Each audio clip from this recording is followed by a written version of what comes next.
Kitchen with Katy Mac, who is taking over my show. This is a hostile takeover of my show. Weirdly, it's a remote hostile takeover. You don't see many of those. Remote I'm hostile sending a virus through my computer. Oh, no. from Scotland. Oh. Well, hello and welcome to In the Kitchen with Mary Mac. And today we're talking to Katy Mac in Scotland Hello. about all sorts of things that she does. She is a She's a multi-hyphenate. She's a multi-hyphenate personage of indiscriminate talents and gifts. Now, Katy is a very accomplished baker and cook. Oh. So we're going to talk to her today about some of her favorite things to do and favorite things to make. She's currently living in Glasgow, Scotland, so she is learning to do some British baking, I would say, but better than the Great British Bake Off baking. It's even greater. And Even greater. She also specializes in vegan items. She's really good at vegan cooking, and she actually made an amazing vegan brisket this summer that was it was amazing. It was so good. It was really good. Very good. So she does a lot of neat things, and she adapts a lot of recipes to vegan. So we're going to talk about that today, as well as her work at learning how to make crumpets, which are a very tricky and yet entirely delicious item. So, hello, Katy. Hello. Thank you for having me. Oh, thank you for coming to our show. It's so nice to see you in person. Oh, kind of. Through the screen. Through the screen. So, what are you finding in the Glasgow area as far as really interesting twists on vegan foods? Oh, well, I think it's such a diverse area. There's restaurants for any type of food you can imagine. And because Glasgow's kind of almost like a vegan capital, there's a lot of vegan restaurants. Even though a lot are closing down, there's still a lot of vegan restaurants there. So I think it's just the options, any kind of food you would want. There's a vegan, usually an all vegan restaurant that offers it. But I think it's really interesting. There's two really good all vegan bakeries that are, one is a fully French bakery. So it's croissants and pain au chocolat and those types of things, which is incredible. And then there's another one closer to us it's pastries and things like that, but they are kind of more experimental and stuff like that. And it's very pastry focused, but it's really cool to have somewhere that it's made in-house, fresh vegan pastries that are so delicious. So I think that's one of the coolest things that's been here. And they're so accessible, I can just walk down the road and get nice. It. The key thing that you said there is made in-house and delicious. Because yes, those two items are they're not. Yeah, it's one or the other. I don't know if it's just because it's a bigger city or if it's because it's such a big community of vegan restaurants and vegans that are eating there.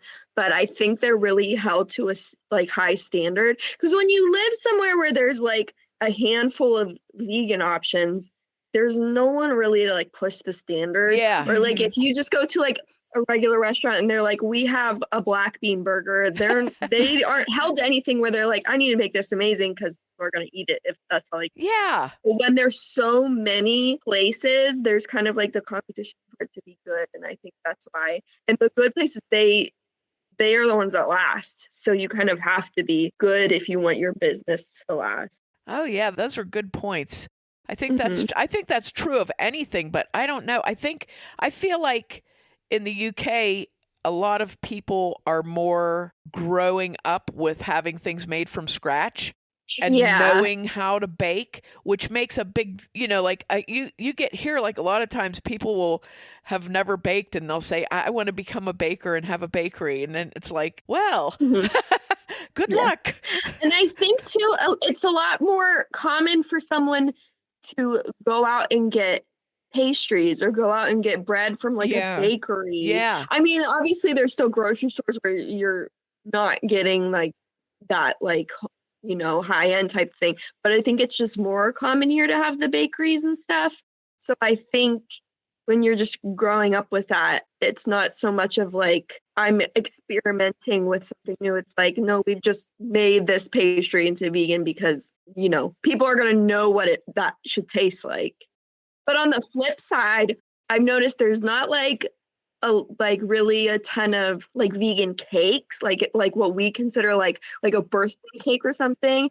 That's much harder to come by. And I feel like when I get it, it's not nearly as good as a cake that you Wow. because that's not like as much their thing, I think, or like cookies. I think like, you know, obviously they're like biscuits here, but like I think cookies and cakes are so much bigger in the US. So if you made a vegan version, I think people would have a higher expectation for what that would taste like. But here I'll get a vegan cake and I'm like, oh, that's kind of, you know, disappointing. Yeah, especially since you make such a great vegan cake. Holy cow. I do. I'm really proud of the vegan cake I made. I feel I have to stop myself from making it because I'll eat. Oh, that's so neat. That is so neat. Do you find it easier to cook vegan in Glasgow than you did in Western Pennsylvania? I think I feel more pushed to try to make things from scratch here. I mean, there are like, you know, vegan burgers and vegan patties, and we do get those a lot. I think that in the US, there's more options and they're maybe a little bit more accessible in grocery stores. Like every grocery store kind of has its collection. I think like the pre-made stuff in the US is pushed a little bit more. But here I feel like there's so much good like fresh vegetables and like things of that nature, and also just the different kind of food Andrew kind of gravitates toward is more homemade. So I feel like I think I just feel pushed to try to make more vegan things because there's not as many like freezer items to like grab that are vegan that are like really good. Oh, that makes sense. So tell us how you would convert a recipe, say like a cake recipe, and veganize it. How would you do that? Well, now there's so many, you know, vegan food bloggers and things like that. I feel like the first, like if there was a kind of cake I would make, I would probably just look up some different vegan recipes and see what other people are kind of doing to substitute it, because they're like the egg in it and the milk in it and like different things, and people kind of have different go-tos. I'm really enjoying substituting egg for yogurt, like vegan yogurt recently, because I feel like it makes it really moist and I think it really binds it really well. Some people use applesauce. I feel like it kind of can give it like a texture and a runniness. Yeah, and I it like does not rise well with applesauce. it doesn't, yeah. Yeah. Flax egg is really good. But I feel like for certain recipes it works, but it is gonna have like a nutty, seedy type of taste because it is flax. So if it's something chocolate, like brownies, you can't really tell. But in a vanilla cake, you might not want to do it. And I don't think it rises as well. There's so many. There's aquafaba too, which is like the stuff that comes with chickpeas in a can of chickpeas. Yeah, the like liquid in the chickpea brine. can. Yeah, the liquid. But I feel like yogurt I really enjoy using. I really like the Bob's Red Mill egg I substitute. still haven't tried that. I think they do have Bob's Red Mill here. I made biscuits with it. Not biscuits really, but for strawberry shortcake, I made shortcakes with it. Mm-hmm. And they rose better than the ones with the egg. I thought they were much, much lighter and flakier. So the last time I made shortcakes, I just made them with that. I didn't even use an egg because I thought it worked so well. Mm-hmm. And usually like in a biscuit, in an American style biscuit, you don't use egg. It's just baking powder and shortening because they're vegan anyway. Yeah. Baking powder, shortening, and then you can use dairy-free milk and your flour. But the Bob's Red Mill product, it's really convenient because you just mix like a tablespoon with 2 tablespoons of water, So you buy it in a bag and it's like getting like 2 dozen eggs, Yeah. you know? That's one thing I've really enjoyed about vegan baking. And I really didn't bake or cook much at all before becoming vegan. Like, I really didn't enjoy it. But when I started doing vegan baking, you learn so much behind the science of food and why things react in recipes the way that they do, because you're learning to adapt to it or change things. So you kind of have to understand it. And it's fun to understand the science of it. And it's fun to be pushed to try new things Oh, and yeah. finding out, because even if you weren't vegan, you might find that you just like how something tastes as a replacement in a cake. Like, you might just prefer, Oh, you yeah. never know. And I think it stops me from being so limited in the recipes I try and the food I try. Because whenever I hear some new technique or some new substitute, I'm like, that sounds really cool. I kind of want to try that. And often it's more affordable too, with how expensive eggs are and milk is, to have substitutes that you can rely on. It's really convenient, because a bag of ground flax meal you can keep in the fridge and it could last you, 6 months to a year, depending on how much you're using it. For eggs, in a recipe where you wouldn't even notice that there weren't eggs in it. So it's nice for that too. When the eggs were so high here, and they're still high, I gave out my, I have those 2 cakes I make that are egg and dairy free. Mm-hmm. So I gave out those 2 recipes, and I was explaining to people that those cake recipes come from like the 1930s and 40s. Isn't that funny? It's like Depression era baking.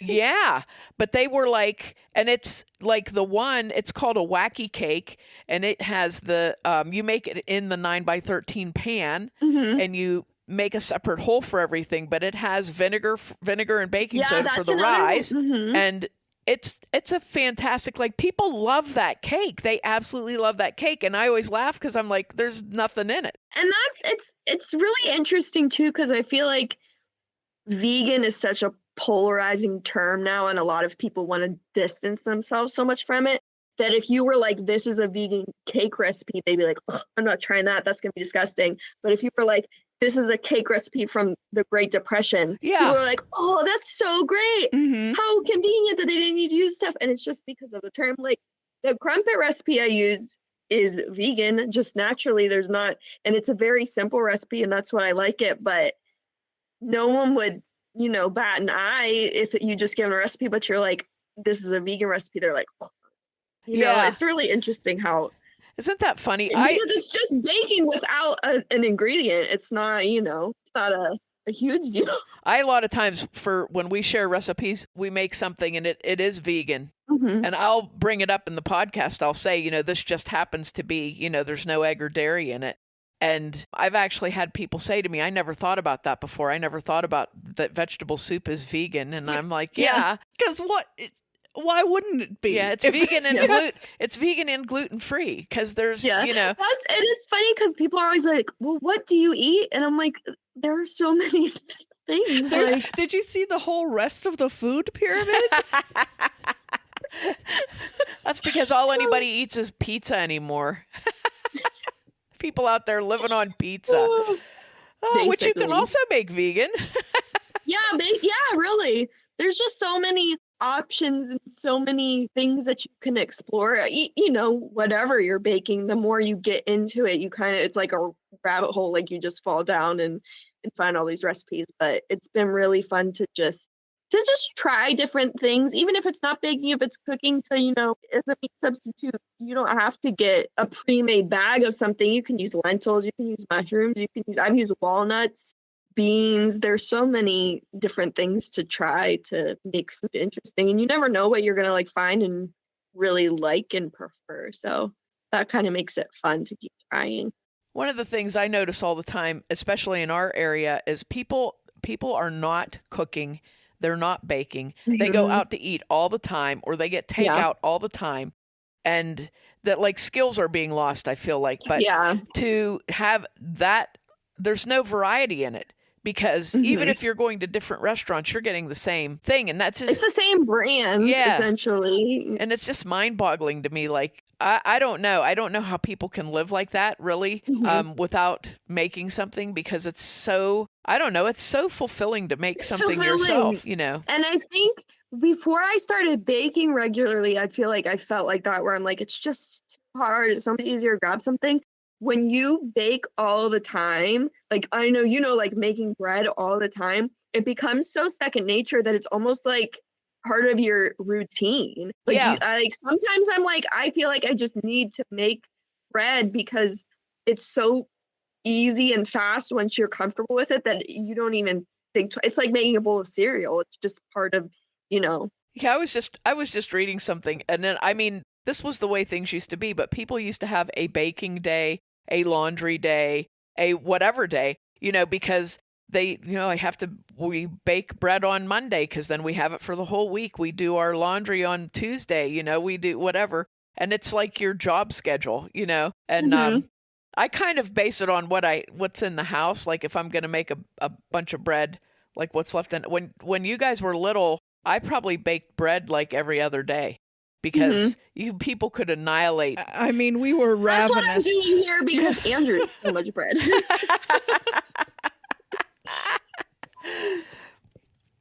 Now, do you make your crumpets fairly often? And I know you also make bagels, and you make a few different sorts of bread items. But do you make those things fairly often, like a regular thing, or is it more like a special? I think I'm going to make this, you know. I feel like I really go through phases with stuff. I definitely went through a bagel phase where and I still think homemade bagels are the best bagels that you can get, especially here. They're not exactly like, you know, highest tier of bagels here, but it's just some round bread. Yeah, basically. But I went through a phase where I loved making those ciabattas all the time, which are so good. Oh yeah. I love making like a no-knead rustic loaf in my Dutch oven. I love to make English muffins, but I just kind of go through phases on what I'm craving and almost like for what technique of bread baking that I want to do. Like if I feel like, oh, I just want to knead something, or if I just want to be able to stir it up and leave it. But I started making crumpets because I went to the UK for the first time and found out about crumpets and found out they're like the best thing ever invented. And I ate so many packs of crumpets. It was very unhealthy. And then I came back to the US and you can't really get them. Yeah. And especially their like main brand that is really good. I won't say it because if you're not being sponsored, we won't get it. We are only sponsored by Mary Mac Bakehouse. Yes, we That's can. Our only You can sponsor. say it if you want to. Oh yeah, she says brands all the time that we're not sponsored. I'm hoping they sponsor us. I don't know. Warburtons, yeah. But I came back and I was like, I have to make crumpets because I was craving them so bad. And surprisingly, there wasn't a ton of recipes I found online compared to other things. Like, I feel like it's just a given here, but it's not something. Yes, that's exactly what I think too.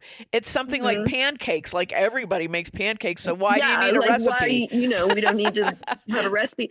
But so I tested a lot of different recipes, and they're very simple recipes, but the techniques are kind of what makes it difficult. It's very finicky. But even the best crumpet I make isn't going to taste like the store-bought ones because they're just not mass produced. And I think it's just a different taste as opposed to buying a store-bought like pre-sliced bread to homemade bread.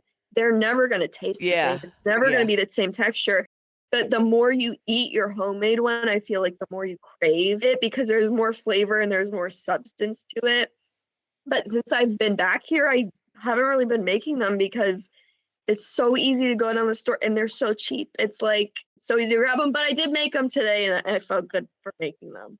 And it's just like a heartier thing to eat, you know? Yeah, if you've never had a crumpet, what a crumpet is it's actually a vehicle for holding a lot of butter, is what it is. Essentially. It's a little... It's like a sponge. Yeah, it's a butter sponge. It's a little sponge. It looks like a little sponge. It does, yeah. And then all the butter melts and sits in the holes like tiny little lakes. And you eat it and the butter just runs down your face. The So good. texture, it's kind of like, Katie, would you say it's like a cross between a pancake and an English muffin? Yeah, I would say so. And even when I was making them, it reminds me a lot of making a pancake. It's almost like just like a taller, Mm-hmm. fuller pancake that's not going to be as sweet. But it's definitely like a spongy texture. I don't really even know how to describe it. It's not really like any other kind of what we would think of as bread, but a pancake would be the I wonder closest. who invented them because they're such an odd thing. It had to have been an accident. It had to have been some dad trying to make something, and these came out, and then he said, well, I like these better. And then he just like fought for it, like, oh, these are better. These are way better. And he was probably trying to make an English muffin, and he screwed him up. Okay, it says they evolved from like griddle cakes cooked on a hot stone. That's evolved means. That makes sense. Evolved means some dad messed up the griddle cakes. Yeah, that's because essentially because you what it don't, is. And then he kept messing them up on purpose, right? because when you're making pancakes, if you don't flip it at the normal time when there's a few bubbles, they get a whole lot of bubbles on the top, and then you flip it and it looks like a flattened out crumpet. Yeah, So I can because it has, totally like, those see pockets of air. Yeah, I can totally see how like it would get from griddle cakes to crumpets eventually. Mhm. Oh, I found 4 of your crumpets in the freezer the other day. Oh, really? I was very, very excited. I put them back in there for a desperate crumpet moment. Put it back away. But yeah, when I was looking for a recipe, it was a lot of English people anyway, because those are people making it. But I feel like when I search for recipes, I can be like a little biased. Like I want it to be from someone who I truly believe is eating and making these regularly. Yes. I get kind of put off when it's like a food blogger that you can tell they're just putting out recipes 'cause they have to meet a Oh, yeah. quota. Mhm. You know what I mean? And Yeah. you're like, you've never eaten this. But like, so I found one, and it's this video of like an older English gentleman who sounds exactly like Winnie the Pooh. The video has like so many views on it though, because it's like the best crumpet making video, and it's just like this little old man in his house making crumpets. And it was the best one I could find in the simplest recipe that I could find, and I really like it for that, because if you like didn't want to spend any money and just wanted out of what's in your cupboard and to use the bare minimum, it's a really good recipe because it takes so little, because it's more about the air in the crumpet. Yeah. So you don't need a ton of flour or a ton of filler in it. You're just kind of like blowing up a balloon. Like it's mostly the air. So do you want to share? Should we link that video? Oh too? yeah, Okay. yeah. Send us a link to the video. Yeah. We'll put it in the description so people. Okay, 'Cause perfect. Yeah, It has, also like, helps a to like written watch one. like somebody making for the technique stuff. Yeah, that Yeah. helps a lot too. And I need to like work on my technique. And it's really hard to get all the bubbles on top. But I think the trick might be you really like whisk the batter. Like I think you have to whisk it pretty hard, and then you heat up your if you have a griddle, that's probably so much better. I have stainless steel pans now, which can be such a pain for making nonstick. But I have like gotten the secret, like, and I'm in the process figured out to make it nonstick, which has been very exciting. So it didn't stick at all in the pan, and I was really happy about that. Good job. But, Yeah.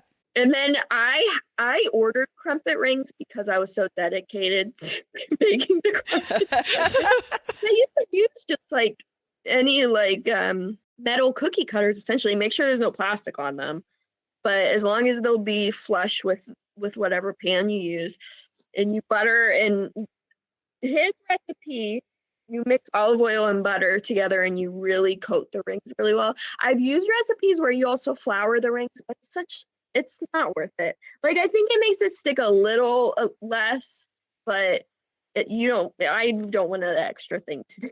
Yeah. But yeah, and then you just put them on the griddle and you fill them out about halfway with the batter, and you'll see the bubbles start to appear. And I think the difficulty is making sure the heat's not too hot but hot enough. Making sure the batter is like airy enough, and waiting the right time for the bubbles. And it takes a little bit of time. It's nice for if you just don't have anything to do and want to be baking, but it's low commitment. But it is, I think it is worth it. A fresh one right off the griddle. It's a lesson in patience. It really 100% is a lesson in patience. And you only get like 6 from the recipe, but it's kind of enjoyable just to like, I don't know, just to do it for the heck of it if you want something to make. And they freeze really, really well. Yes, they Or do. you can just have them right away. But it's best if you toast them and then cover them with butter and then top them with whatever else you want. And they're perfect. They're great. Oh, they are delicious. This recipe is going to be all in weights because it's an English recipe. Weights is fine. Yeah. Weights is fine. Okay. So it's 180 grams of all-purpose flour, 235 milliliters of lukewarm water, 1 teaspoon of instant or active dried yeast, a half teaspoon of salt, a teaspoon of baking powder, and a teaspoon of sugar. And then you'll mix olive oil and butter. It doesn't really matter how much, enough to coat the rings. I did way too much today. I just wasted a bunch of butter, but it's gone back in the fridge. But I like it. It's really not like it's a teaspoon of yeast, a teaspoon of baking soda, a teaspoon of sugar, half teaspoon. Like that's not much ingredients at all. You add the sugar and the yeast to the warm water and allow the yeast to activate like you would for any recipe. Weigh out all of your other dry ingredients in a bowl, and it said to sift it. I didn't sift it, but it might make it a little better if you sift it. Maybe and then he uses a hand whisk. I've heard after mine didn't bubble so much. Some people say using electric whisk is better because you really can whisk it really well, but it is a good workout if you use a hand whisk. But you beat the mixture for 2 minutes and then scrape down the side of the bowl with a spatula and make sure it's all in there. And then beat for another 2 minutes. And then you'll cover the bowl and rest it for 45 minutes.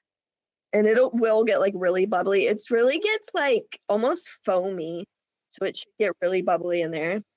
And then near the end of that time, you'll heat up a large frying pan or griddle or whatever you have. Again, he gives very specific temperatures. He says to a temperature of 190 degrees Celsius. I don't have a thermometer, but that's another thing. I think that the heat really affects it. So if you're really committed, maybe you should. But what I did, because it's stainless steel, I heat it up probably like on a medium heat, and then I splash the water on it till it goes into like the droplets where it like dances on the pan, and then I turn it down pretty low. We have like a gas stove, so it gets very hot. So I didn't want to burn it, so I turned it down pretty low. But you kind of just have to mess with it. It's like pancakes. The first ones are never going to be right, so you kind of have to play with it. Then you'll use a pastry brush or like a paper towel and coat the inside of the rings with butter and oil and really like coat them really well. And then place them on the hot pan and make sure they heat up on the pan so that it's cooking the sides. Because I also didn't used to do that. I would just like pour it in cold. And I think that is why they didn't cook as well. I didn't do that this time, but you have to make sure they're like hot. It says after about 5 minutes, like the bubbles will start to appear and it'll like start to like dry out around the edge. When it looks pretty dry around the edge, you can take the rings off with like a oven mitt or something like that because they'll be hot. Just pull it off and they should like just slide off. Just give them like a little wiggle and like they'll slide off. And then as they're cooking like pancakes, they'll start to like dry, like get like the dryness on top that shows that they're cooking. When it's basically all dried on top, you can turn it over to brown it on the other side. You don't need to brown it too long because you do toast them before eating them. So you don't need to like get them real golden. But then you'll take them off and cool them on a rack. And then after that, you can eat them warm. But I think if you like let them cool and toast them again, or you can put them in the freezer, and then that's basically it. Oh, question for you about this recipe.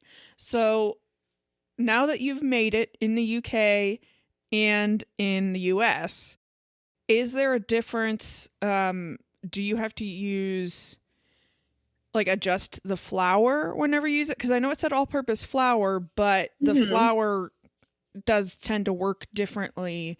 I haven't noticed a huge difference. Maybe because I haven't been baking like extremely long. I know that there is different levels of proteins in the flours. I don't think I've noticed like a huge difference. I do know that the bread flour here, like this uses all purpose. I do think the bread flour here is not not as high in protein, but I think I would use King Arthur back home, and that's like the highest protein bread flour you can get. Oh, that makes sense. But for as far as I'm concerned, like the kind of baking I'm doing, I don't notice a huge difference. Yeah, European flour is lower in protein than American. Even the bread flours and stuff, they're different. And it might be something that you would notice more if you're making like pastries or cakes or something like that. It might not even affect breads and crumpets very much. And maybe if I was like on a professional level or baking every single day. But I don't notice too much. I do know it was interesting when I came here, just the sizes they sell things in are so much smaller. Because I feel like I'm buying flour like once a week because the bags are so smaller, but I think that's just how it is here. You just are constantly buying small amounts, but it is funny because sometimes I make bread so often I'm like, I just bought flour and I have to go buy more flour. The people at the grocery are like, is she running like a bakery out of the house? Yeah, What's happening? I don't think the entirety of the UK has that stock up mentality, where you're buying large amounts, or you have people don't have great big freezers there for storing things or whatever, But I think too, people aren't baking on huge scales because being home, if I bake something, I would probably make a huge batch because I was giving it out to so much family. But here, I think people just make things on a smaller scale. Like even the ovens are smaller. You can't fit like a 24 cupcake pan in an oven. Oh, wow. So, I never thought about that. I guess they are. In ours, like we have a small oven. Well, even if you watch like the British baking show, the ovens they're using are not big ovens. They're not. Andrew ordered a sheet pan from the US because it was a brand I really liked. But he ordered it, he had to return it. It couldn't fit in the oven. Oh my gosh. That happens to a lot of people, that they don't know their ovens are small, especially people that have like wall ovens or double ovens or something like that. You can't fit a half sheet in them. Like my oven, I can fit a half sheet in perfectly. And we can't. Yeah. So that's interesting. That's very interesting. You could fit quarter sheets, I'm sure, very easily. There's a French restaurant that I always watch. Like that's where I learned how to make the tarte tatin, the way that I started making it. And his oven is slightly larger than a 10-inch round pan. So, and it's a little box. I mean, it's very, and he has like two of them stacked, but that's the size. So I thought that was super interesting. And that's something I've kind of become accustomed to here because I think I just got used to, especially growing up in a big family, you just make a lot of food and you make enough to have leftovers. When me and Andrew make stuff, we're usually making it just for like that day. Like we'll make dinner enough to have that night, or we'll make bread enough to like last a couple days. So I'm kind of like unlearning making like huge amounts of things. We don't have a huge fridge either. You don't have huge fridges here. A person that I knew was moving to England and was going to be working there for a while. And they got this house and they were like completely shocked with how small the refrigerator was. So the wife was like, we can't have this little refrigerator. We need a bigger refrigerator. And they couldn't find one. So they asked someone and they said, well, you can order one, but they're really, really expensive. And why on earth would you want such a big refrigerator? We got lucky because ours isn't as big as anything back home, but it's bigger for, Yeah, for because they're usually under the counter. And do you have to turn or unplug your appliances? Do you do that? Okay. No, we don't, but the kitchen is very updated. Yes. So I'm not sure. And it's big because they like extended the house. So I think it was probably like recently updated. So no, we're fine with that. But yeah, it definitely is on a smaller scale, and you're going grocery shopping more frequently because they're very conveniently close, so you can just get little things. And I love just being able to go. Like today, I just went to the grocery store and got 2 things. That's so Dinner tonight. nice.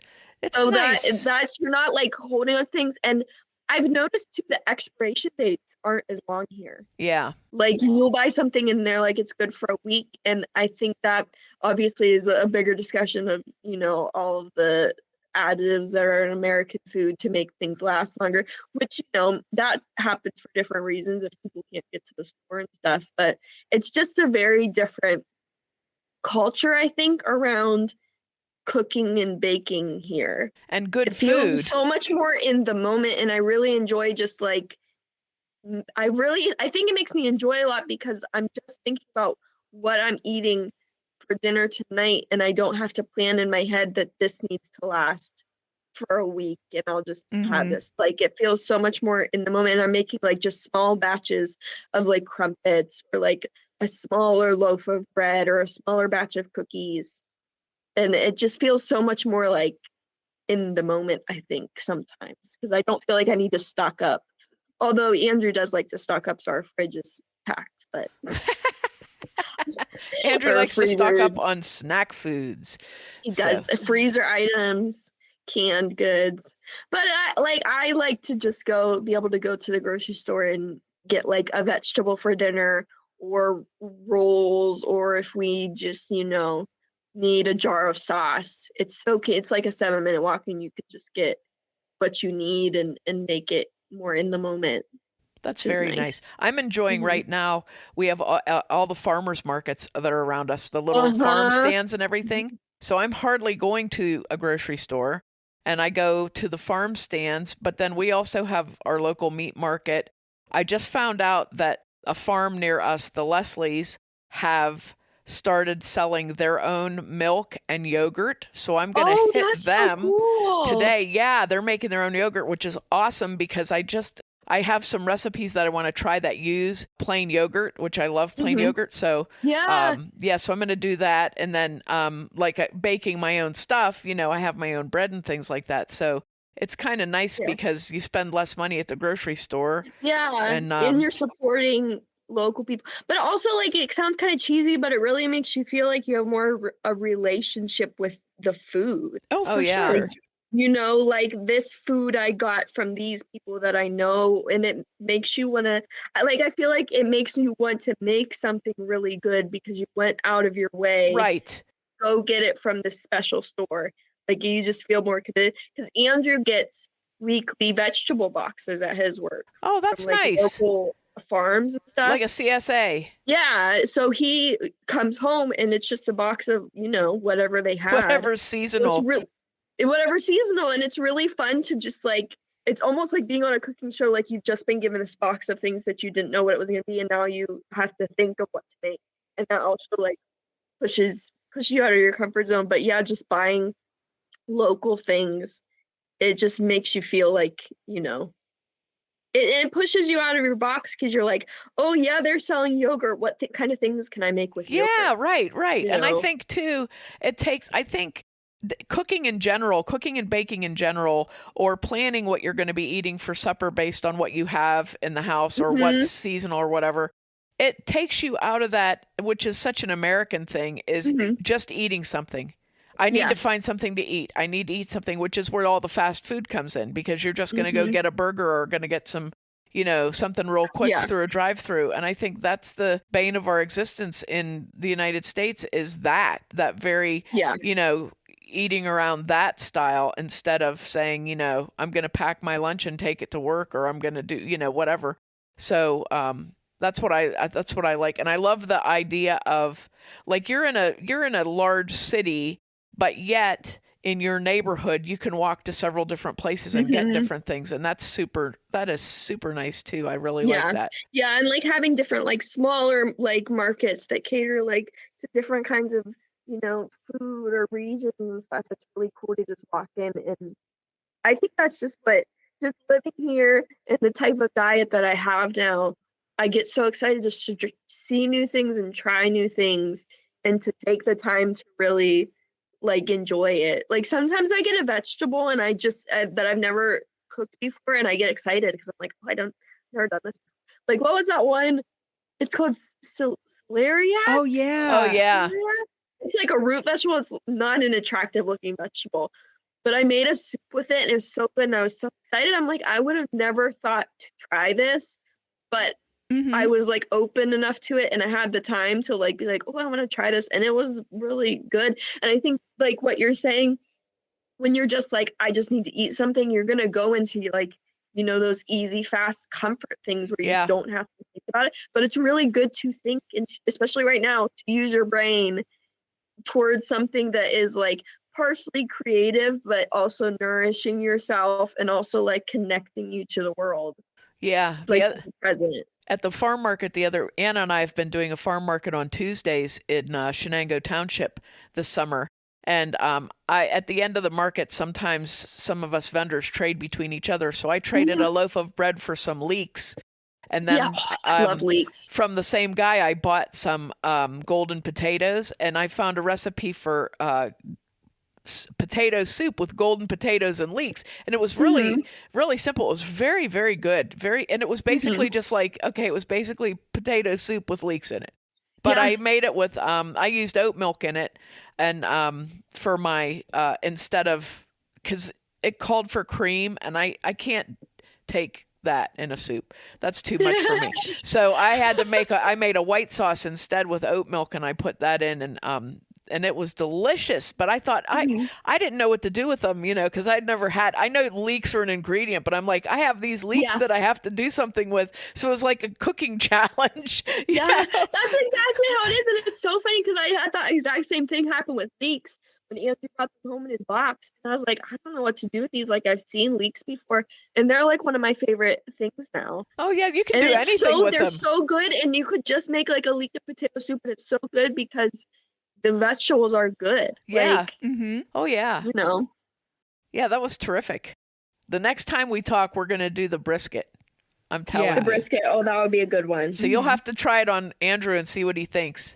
I need to get us a grill. Our neighbors next door have one, and I really want to get a grill. Do you have charcoal there? Like, can you buy charcoal for a little charcoal grill? I think that's what our neighbors have next door. Because that's the better, because the thing you can do if you have a little charcoal grill is you can smoke on it by, you put the charcoal in a ring, you heat your charcoal, light it, get it going, and then move it to the outside of the grill. And you can put little wood chips on it that you can buy, you know, you can probably get them anywhere, but like apple or whatever, wood chips, sprinkle on that, and then put your brisket in the middle and smoke it. And it's, really, I mean, oh yeah, and that's how you do it. I used to smoke stuff before we got our smoker, but now that our smoker is dead, I'll probably have to start doing that again. Go back to it. Yeah, go back to the other, you know, like everybody's doing that anyway, because they're like, oh, I found out you can do this. Like, yeah, that's how you did it before, you know, before. Yeah, you just forget. You're unlearning your own skills. Yeah, so I'll probably have to do that. I'll probably have to start doing it again. But hey, you know, it's fun. It's kind of fun to do it because it's like, I don't know. You have your nice little patio out back. You can go out in your little back garden. That's why I'm like, it'd be perfect. Yeah. But now it's really getting into, I mean, it's always rainy here, but it was a beautiful summer when I've arrived and it was 70 and sunny. And now it's like raining every day. It's okay because now the grills will be on sale. That's true. That's true. Yeah. I gotta get in there and get my grill. Wait till it's the worst weather outside, and that's when you get a grill. Winter. Absolutely. I'm like, where are the grills at? The prices come down rapidly.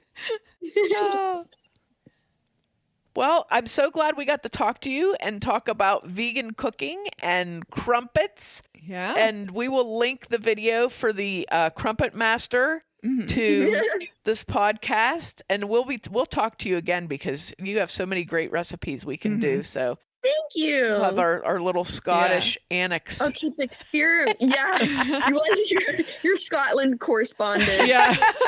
And now we'll cut to Katy with the recipes in Scotland. Well, thank you for participating in our show. Thank you for having me. It's so fun. Make sure to check us out online on social media at Mary Mac Bakehouse and on our website, marymacbakehouse.com. You can find Katy Mac's blog at lifeofbugs.blog. She's going to be updating it soon, but there are a lot of great blog posts to catch up on. Thanks a lot for listening if you did, and if you didn't, too bad for you.